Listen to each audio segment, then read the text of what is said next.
இப்போ உங்களை நீக்கியிருக்காங்கன்னு சொல்றாங்க. காரணத்தை பார்த்தீங்கன்னா என்ன சொல்றாங்கன்னா, நீங்கள் அவர் ஏகாவசனத்தில் பேசியிருக்கீங்கன்னு சொல்றாங்க. ஆனால் உண்மையான காரணம் இருக்காது என்று அனைவருக்கும் தெரியும். இதுக்கு பின்னாடி இருக்கக்கூடிய உண்மையான காரணம் என்ன? அது தெரியாம தானே நான் இத்தனை நாள் ஆயுதம் கிடக்கிறேன். என்னால் ஒன்றுமே புரிஞ்சிக்க முடியல. ஒன்றுமே எனக்கு என்னென்னா, ஒன்று இந்த மீடியாக்கள் வர்ற என்னை பற்றியான செய்திகள் விளம்பரங்கள் அப்படி இருக்கணும். உலகமெல்லாம் புலம்பெயர்ந்த தமிழர்களுடைய தொடர்பில் நான் இருந்து கொண்டிருக்கிறேன். அவர்கள் என்னை உலக நாடுகளுக்கெல்லாம் அழைப்பதும் என்னை கௌரவப்படுத்துவதும் அது இவர்கள் சதியால் அதை நான் போக விடாமல் தடுப்பதும், இங்கே நான் ஒரு ஈழ விடுதலை ஆதரவாளன், ஈழ விடுதலைக்காக போராடுகிற இங்கே இருக்கிற தமிழர் அமைப்புகளின் மேடைகளிலே சுண்டரிகளை என் பேரை போட்டால் அதை அப்படியே கீழ்ச்சி தூக்கி மூஞ்சில் அடித்து போகக்கூடாதுமாங்க. ஆனால் அது எவ்வளோ வேதனையானது. இல்லை என்றால் நீ போவாத, நான் ஜிகே மணி அனுப்புகிறேன் என்று சொல்வார்கள். இல்லை என்றால் நீ போவாதே, நான் செல்வகுமார் அனுப்புகிறேன் சொன்னார்கள். எப்படி என்னால் பொறுத்துக்கொள்ள முடியும்? அவன் என்னைக்கு வந்தான் அந்த கட்சியில்? அவனுக்கு கட்சிக்கு என்ன சம்பந்தம்? அவனை எதுக்கு தலைமை போடுறீங்க? அங்கே நெடுமாறன் ஐயா தலைமையில் அனைத்து தமிழ் உணவாளர்களும் மாநாட்டு நடக்கிறது. மாநாட்டுக்கான எல்லா உதவிகளையும் நான் செய்து கொண்டிருக்கிறேன். பல பொருளாதார ரீதியாக பல விதமான உதவிகளை ஈழ விடுதலை போராட்டத்தில் போராடுகிற அமைப்புகளுக்கு. ஆனால் அவர்கள் என்னை அழைத்துக்கிறார்னு சொன்னால் அந்த நாயத் மட்டும் அழைக்காத, வேறு யாரை நான் அனுப்புகிறேன். நான் வடிவல்ராவனை அனுப்புகிறேன். நேற்றுக்கு ஏதோ ஒரு கட்சியிலிருந்து சேர்ந்தான் திடீரென்று எவனோ ஒருவன் வக்கீல் என்று. நான் இப்பயும் சொல்லுகிறேன், எவனோ ஒருவன் வக்கீல் என்று சொன்னேன் தான். ஆமாம், 27 ஆண்டு காலம் நான் இந்த இயக்கத்திற்காக இந்த கட்சிக்காக உழைத்திருக்கிறேன். நீ இந்த கட்சிக்கு எத்தனை வருஷம் ஆகுது? உன்னை விட இந்த கட்சிக்கு உழைச்சவன் இன்னைக்கு ஆர்ஜி, இன்னைக்கு எனக்கு எதிராக அவர் மக்களை திரட்டிட்டு இருக்கிறாரு. அவர் ஏன் நிர்வாகக்குழு போடலன்னு நான் கேட்டேன்.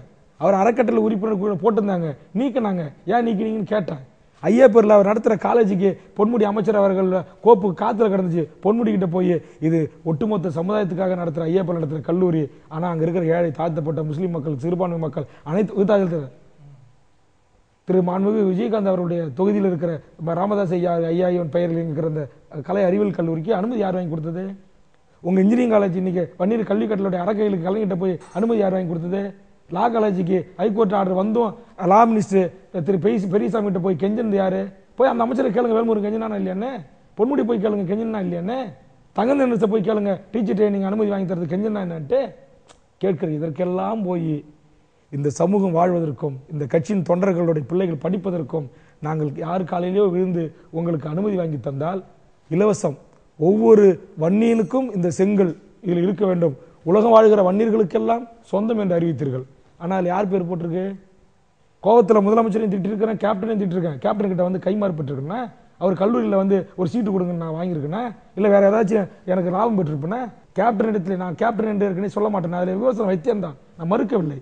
அப்படியேப்பட்டவர் கேப்டன் என்று நான் அழைத்தேன். காரணம் எதற்காக? நான் தொழிலாளர் பிரச்சனைக்கு அனுமதி கேட்டவுடனே தந்தார், நான் கேப்டன் என்று ஏற்றுக்கொண்டேன். அதனால இப்படிலாம் செய்யும்போது இவன் இவன் எல்லாருக்கிட்டையும் தொடர்புல இருக்கிறான், எல்லாருக்கிட்டையும் கான்டாக்ட் வச்சுக்கிறான், எல்லாருக்கிட்டையும் போய் சிரிச்சு பேசுறான்னா என்ன? டெல்லியில் என்ன நடக்குது? நாடாளுமன்றத்தில் சோனியாவும் அத்வானியும் வாக்குவாதம் செய்து கொள்கிறார்கள்.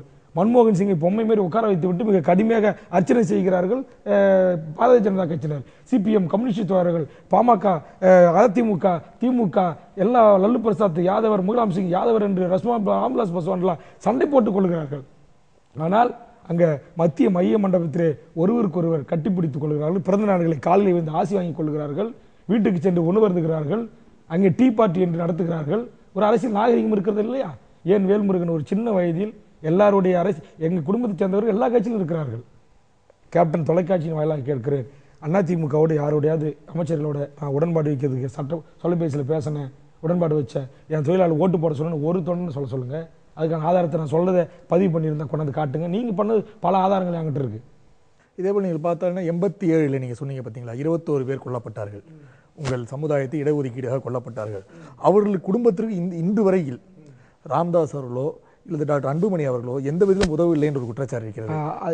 இல்லை, எந்த விதத்திலும் உதவில்லை என்று நான் 100க்கு 100 பொய்யா நான் சொல்ல விரும்பவில்லை. உண்மைக்கு மாறானவர்கள் ஒரு புறா வன்னியர் சங்கத்துக்குன்னு போய் வசூல் பண்ணுறது அந்த குடும்பத்துக்கு ஒன்றும் தரதில்லை. யார் வன்னியர் சங்கத்தில் கூறு யார் தரணும்? குரு தரணும் சார். அவர் தான் வன்னியர் சங்க தலைவர். ஒரு மாவட்டத்தில் 10 லட்சம் 20 லட்சம் வசூல் பண்ணுறாரு மாதம். தமிழ் ஒரு கோடிக்கணக்கில் வசூல் ஒரு ஆண்டுக்கு வசூல் பண்ணுறீங்க. அந்த பணம் எங்கே போகுது? அறக்கட்டளைக்கு அம்மா 137 கோடி கடன் இருக்குன்னு சொல்கிறாங்க, 65 லட்சம் வட்டி கட்டுறேன்னு சொல்கிறாங்க. அப்போ குரு வசூல் பண்ணுற பணம் எங்கே போகுது? நான் கேட்டேன் சார், அது தப்பா? ஐயா பொதுக்குழு அறிவிக்கிறாங்க, சின்னையா பொதுக்குழு அறிவிக்கிறாங்க, பகிரங்கமாக பேசுகிறாங்க. அப்போ இந்த வசூல் பண்ணுற பணம் எங்கே போகுது? மக்கள் தொலைக்காட்சி நட்டத்தில் போகுது. மக்கள் தொலைக்காட்சி வாங்கின ஷேர் எங்கே போச்சு? விளம்பரம் இல்லை. அப்போ இதெல்லாம் வந்து மக்கள் தொலைக்காட்சி அதில் குளறுபடி நடந்து ஜிகே மண்ணுடைய பையன் தமிழ் குமரன் எக்யூப்மெண்ட்ஸ் வாங்க போகிறேன் வெளிநாட்டுக்கு போய் கோடிக்கணக்கான ரூபாய் நட்டமாகி இன்றைக்கு எங்கள் சின்னையாவுடைய மனைவி அன்புமணி ராமதாஸ் ஐயாவுடைய மனைவி சௌமியா அவர்கள் அதை இன்னைக்கு ஏதோ கஷ்டப்பட்டு நடத்துக்கிறேன்னு அவங்க சொன்னாங்க. நான் கேட்குறேன், அதை நான் தவறு நான் கேட்கக்கூடாதா? ஏன் மக்கள் தொலைக்காட்சியில் ஜிகே மணி பையன் அவங்களுக்கு வேண்டப்பட்டவங்க தான் எம்டியாக இருக்கணுமா? அவங்க தான் டைரக்டராக இருக்கணுமா? இடஒதுக்கீடு குடும்பத்தை சேர்ந்த ஒருத்தவங்க இருக்கக்கூடாதா? வன்னியர் அறக்கட்டளையில் யார் உறுப்பினர்? இடஒதுக்கீட்டில் செத்து போனவன் யார் குடும்பத்தில் உறுப்பினராக போட்டிருக்கிறீங்க? அந்த அறக்கட்டளைக்கு நான் சொன்ன ஒன்னே ஒன்று சொன்னேன், அம்மா பேர் வச்சுட்டீங்க. நாடாளுமன்ற தேர்தல் தோத்த உடனே ஐயா மறுக்க முடியாது, சின்னையா மறுக்க முடியாது. ஈசிஆரில் கூட்டம் நடந்துச்சு, நிர்வாக கூட்டம் ஏஞ்சி சொன்னேன், நாடாளுமன்ற தொகுதியில் பாட்டாளி மக்கள் கட்சி 7 தோத்திருக்கு, என்ன காரணம்? மனந்திறந்து பேசுங்கள் என்று எங்கள் ஐயா சொன்னார். எழுந்தேன், மனந்திறந்து பேசினேன். ஒன்று, ஒட்டுமொத்த வன்னியர்களும் உங்கள் மீது நம்பிக்கை இழக்கிறார்கள். காரணம் ஒன்று, இது நாள் வரையிலும் இடஒதுக்கீட்டு போராட்டத்தில் உயிர் நீத்த தியாகிகளின் குடும்பத்திற்கு நாம் எந்த ஒரு அரசு வேலையும் பெற்றுத்தரவில்லை. பேராசிரியர் தீரன் அவர்கள் சட்டமன்றத்தில் தலைவராக இருக்கின்ற போது கலைஞரிடத்தில் சட்டமன்றத்தில் எழுந்து பேசி போராடி 5 லட்சம் ரூபாய் இடஒதுக்கீட்டு போராளிகளுக்கு நிதியை கலைஞர் அவர்கள் அறிவித்தார். மாதம் பென்ஷன் தொகை 5000 அறிவிக்கப்பட்டது. பென்ஷன் 5 லட்சம் அறிவிப்பு பணம் வந்தது. பென்ஷன் ஒரு சில மாதங்கள் கொடுத்தார்கள், அதுக்கு பிறகு கொடுக்கவில்லை. யார் எம்எல்ஏக்கள்? பாட்டாளி 10 வருஷம் தான். வேல்முருகன் அதை சட்டமன்றத்தில் கேட்டான், போராடினான். கட்சி தலைவர் போய் கலைஞரை போய் சந்திச்சு பார்த்தது கேட்கலாம் அப்படின்னா நீ போகக்கூடாது, சந்திக்கக்கூடாது, தடுத்தார்கள். சரி, நீ போய் கேட்டு அவங்களுக்கு வாங்கி கொடுத்தியா? இது வரைக்கும் அவங்களுக்கு என்ன நடந்திருக்கு? ஒரு எங்கள் சின்னையா கொள்காரங்குட்டையிலே மாவீரன் தேசிய நினைவிடத்தில் அறிவித்தார்கள், 10 லட்சம் ரூபாய் செலவில் ஒருவருக்கு வீடு கட்டி தரப்படும் என்று. அவர் உண்மையிலே அறிவித்தார்கள். நான் தான் அறிவிக்க சொன்னேன். எந்த மாவட்டத்திலாவது வன்னியர் சங்கம் காடு வெட்டி கூறு எந்த இடஒதுக்கீடு குடும்பத்திற்காவது வன்னியர் சங்க நிதி எடுத்து அவர் கொடுத்த வரலாறு உண்டா? வேட்டி சிலை அவர் வாங்கி கொடுத்த வரலாறு உண்டா? இது வேல்முருகன் கேட்கக்கூடாதா? கேட்டா வேல்முருகன் தவறு செய்தோம்னா எங்கே போச்சு? அறக்கட்டை நீ வசூல் பண்ணிட்டு ஒரு டூரு 3 டெம்போ டிராவலர் வருவார், அவர் 35 பசங்களை கூப்பிட்டு வருவார். அவர் தங்கிறதுக்கு ஹோட்டலில் ரூமு, அவருக்கு சாப்பாடு, அவருக்கு டீசல் ஃபுல் பண்ணுறதுக்காட்டி அந்த கட்சி மாவட்ட செயலாளர், வன்னியர் சங்க தலைவர், ஒன்றிய தலைவர், செயலாளர் எல்லாம் தாலி மூக்குத்தி அண்டா குண்டா எல்லாத்தையும் அடவு வச்சிடணும். இதுமாதிரி எத்தனை ஆண்டு காலம் செய்யுமாவான்? செஞ்சுக்கிட்டு இருக்கிறான் இன்னும். இதெல்லாம் கேட்கறதுக்கு இந்த கட்சியில் ஆள் கிடையாதா? இதெல்லாம் வேல்முருகன் இதெல்லாம் நான் கேட்கலங்க, சுட்டி காட்டினேன். அதிருப்தி அதிகமாகிட்டு இருக்கு. சரி, இதெல்லாம் விட்டுட்டீங்க, செத்து போட்டான், வீடு கட்டி தரல, வேலை வாங்கி தரல. மக்கள் தொலைக்காட்சியில் ஒன்று இருக்குது, நான் கேட்கிறேன் கேப்டன் தொலைக்காட்சியின் வாயிலாக, இந்த மக்கள் நான் சாதியை எடுத்து பேசுகிறேன் என்று தயவு செய்து என்னை நேசிக்கின்ற தமிழீழ உணர்வாளர்களும் தமிழ் தேசிய அரசியல்வாதிகளும் என்னை கையெடுத்து கும்பிட்டு மன்னித்து விடுங்கள். எந்த வன்னிய மக்களிடத்தில் உறிஞ்சி அல்லது வசூல் செய்து மிரட்டியோ உருட்டியோ அல்லது உரிமையோடு கேட்டு வாங்கி அந்த மக்கள் தொலைக்காட்சி உருவாகியதோ, அந்த மக்கள் தொலைக்காட்சியில் ஒரே ஒருவன் கூட வன்னியன் அங்கு வேலை செய்யவில்லை. வன்னியன்கள் டெக்னீஷியன் இல்லையா? வன்னியன் கேமராமேன் இல்லையா? வன்னியன் ஒதிப்பதிவாளர் இல்லையா? வன்னியன் நேர்காணல் செய்யக்கூடிய ஆற்றல் படைத்தவன் இல்லையா? இந்த இனத்தில் எவ்வளவு ஆற்றல் படைத்தவன் இருக்கிறான். குறைந்தபட்சம் ஒரு தாழ்த்தப்பட்டவனையாச்சும் அங்கே வச்சிங்களா? ஆனால் இருக்கிறதுலாம் யாரு? இவர்கள் மொழி தமிழை பற்றி பேசுவார்கள், பண்பாட்டை பற்றி பேசுவார்கள், நாகரிகத்தை பற்றி பேசுவார்கள். வேலை செய்கிறவங்க பூரா யாருன்னே தெரியாது. ஏன்னா கேள்வி கேட்கக்கூடாது. இந்த எடுபடிகள் எல்லாம் என்ன சேர்ந்து நம்ம வன்னியர் சங்கத்துக்கு நிதி வேணும்னா, ஐயா சாப்பாட்டுக்கு ஒருத்தவங்க வீட்டுக்கு போனீங்கன்னா 1 லட்ச ரூபா வாங்குங்க, கல்யாணத்துக்கு போனால் 1 லட்சம் கேளுங்க, மஞ்சள் நாட்டு விழாவுக்கு போனால் 1 லட்சம் கேளுங்க, காதி விழாவுக்கு போனால் 50,000 கேளுங்க, பிறந்தநாளுக்கு பேர் சூட்டணும்னா 25,000 கேளுங்க அப்படின்னு கேட்டு இவங்க வாங்குற வசூல் பண்ண சொன்னது யாரு? நான் சொல்கிற இந்த எடுபடிகள் தான். எவ்வளோதான் வச்சுருப்பான் அவன்? கல்யாணத்துக்கு வந்தால் அவன் உனக்காக உழைச்சி கொடி பிடிச்சி கோஷம் போட்டு கஷ்டப்பட்டுருக்கானா அவனுக்கு 5,000 10,000 கொடுத்துட்டு போவியா? அவங்ககிட்ட கல்யாணத்துக்கு வரத்துக்கு நீ அறக்கட்டளைக்கு பணம் வேணும்னு கேட்பியா? அவன் எப்படி உன்னை கல்யாணத்துக்கு திரும்பி கூப்பிடுவான்? இதெல்லாம் ஒரு ஆலோசனை சொல்லக்கூடாது. அதிருப்தி ஏன் பாட்டாமைச்சு டெபாசிட் வாங்கலை? ஏன் தொடர் தோல்விகள்? எப்படி தாங்கும் இந்த சமூகம்? எப்படி இந்த கட்சியின் தொண்டு தாங்குவான்? ஆக இவர்கள் செய்த தவறுகளை உலகத்துக்கு சுட்டி காட்டி ஊடகத்தின் மூலமாக செய்தித்தாள்கள் மூலமாக வெளியே வெளிச்சத்திற்கு வருகின்ற போது அதை மூடி மறைப்பதற்கு இப்போ கோடிக்கணக்கான ரூபாயை கொண்டு வந்து ரவுடிகளிடத்திலே கொட்டி இறக்கிறீர்கள். ஏன் உங்களுக்கு இந்த நிலைமை? சொந்த கட்சிக்காரனுக்கு இந்த உள்ளாட்சி தேர்தலில் நின்னா 5,000 பேர் ஆளுக்கு ஒரு 10,000 கொடுக்குறது. தேர்தல் இன்னைக்கு ஏகே மூர்த்தி மேயருக்கு நின்னா ஒரு 10 லட்சம் கொடுக்குறது. நான் கேட்கிறேன், கேட்டேன். நாங்கள் ஆவாதவனே நான் கேட்டேன், ஏன் கொடுக்கூடாது நான் கேட்டேன் தான். நான் விமர்சனம் செஞ்சிருந்தான். கட்சியில் பணம் இல்லையா? வசூல் பண்ணது எங்கே ஆச்சு? கணக்கு யார்கிட்ட காட்டுறீங்க? வரவு செலவு கணக்கு எந்த பொதுக்குழுவையும் அறிவிச்சிருங்களா? எந்த நிர்வாகக்குள்ள அறிவிச்சிருங்களா? எத்தனை கோடி ரூபா வன்னியர் சங்கத்துக்கு வந்துச்சு, எத்தனை கோடி ரூபா செலவு செஞ்சோம், எத்தனை கோடி ரூபா மீதி இருக்குது, இதை வந்து அறக்கட்டளைக்கு கொடுக்க போகிறோம். இதை வந்து இடஒதுக்கீடு போராளிக்கு கொடுக்க போகிறோம், இல்லை அவனுக்கு வீடு கட்டி கொடுக்க போகிறோம். கொடுத்தீங்களா நீங்கள் இத்தனை ஆண்டு கால வரலாற்றில்? ஆனால் கடலூர் மாவட்டத்தில் வேல்முருகன் கொடுத்துருக்குறான். எப்படி? நான் உழைத்து சம்பாதித்து. நான் ஏற்கனவே சொன்னேன், அசோக் மேனேஜிங் டைரக்டராக பொறுப்பேற்று எனக்கு வந்த வருமானம் என்ன வேல்முருகனுக்கு. இதுக்கெல்லாம் வேல்முருகன் எங்கே பணம் வந்து அவர் கேட்குறாரா? கேளு.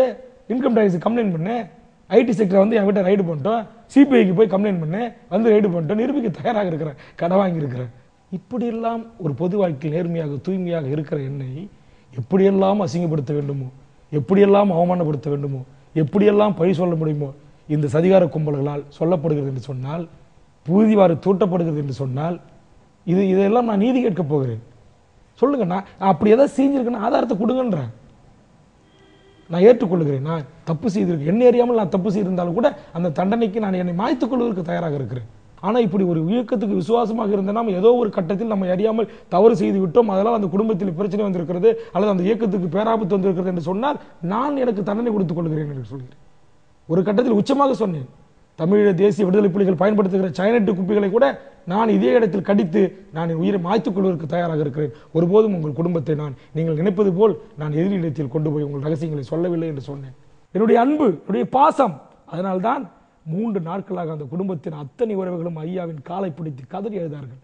வேல்முருகனை மன்னித்து விடுங்கள். நான் மன்னிப்பு கேட்க சொன்னார் எங்கள் சின்னையா. அங்கிருந்து கண்ணா எசைத்தார், மன்னிப்பு கேள் என்றார். ஓடோடி சென்று என் ஐயாவை எழுந்து போய் என்னை மன்னித்து விடுங்கள் ஐயா, ஏற்றுக்கொள்ளுங்கள் என்று நான் சொன்னேன்.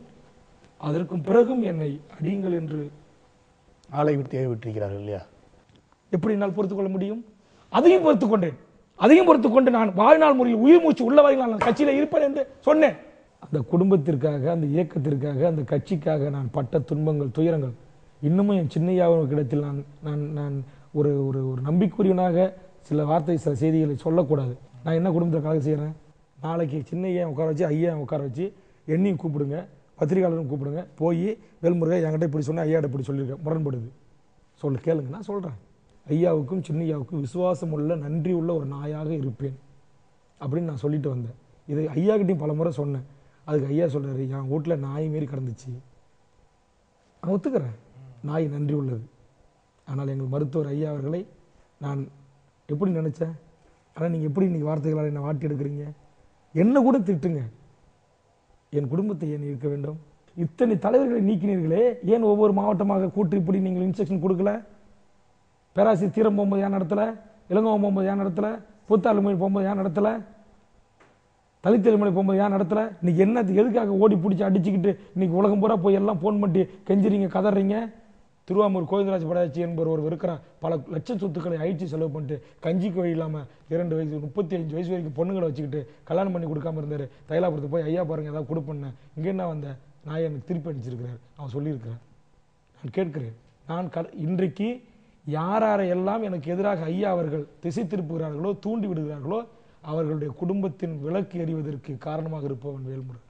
இந்த நிமிடம் என்னுடைய மாவட்டம் முழுவதும் ஆயிரக்கணக்கான ரவுடிகளை கொண்டு வந்து இறக்கி அவர் பூட்டியிருக்கிற அலுவலகத்தை கைப்பற்றியதாக ஒரு சீனை கிரியேட் பண்ணி வீடியோ எடுத்து அது பாலிமர் தொலைக்காட்சி கொடுத்து, வேல்முருகன் ஆதரவாளர்கள் கைப்பற்றிய அலுவலகத்தை ராமதாஸ் ஆதரவாளர்கள் பிடித்து விட்டார்கள் என்று தவறான செய்தியை கொடுத்திருக்கிறார்கள். இப்போது நான் நிர்வகிக்கிற போது அதை பட்டாசு எடுத்து அங்கே கொண்டாடி இருக்கிறார்கள். இப்போ உங்ககிட்ட என்ன சொல்கிறாங்கன்னா, உங்கள் பின்னால் சில எம்பிக்களும் சட்டமன்ற உறுப்பினர்கள் வருவாங்கன்னு சொல்கிறாங்க.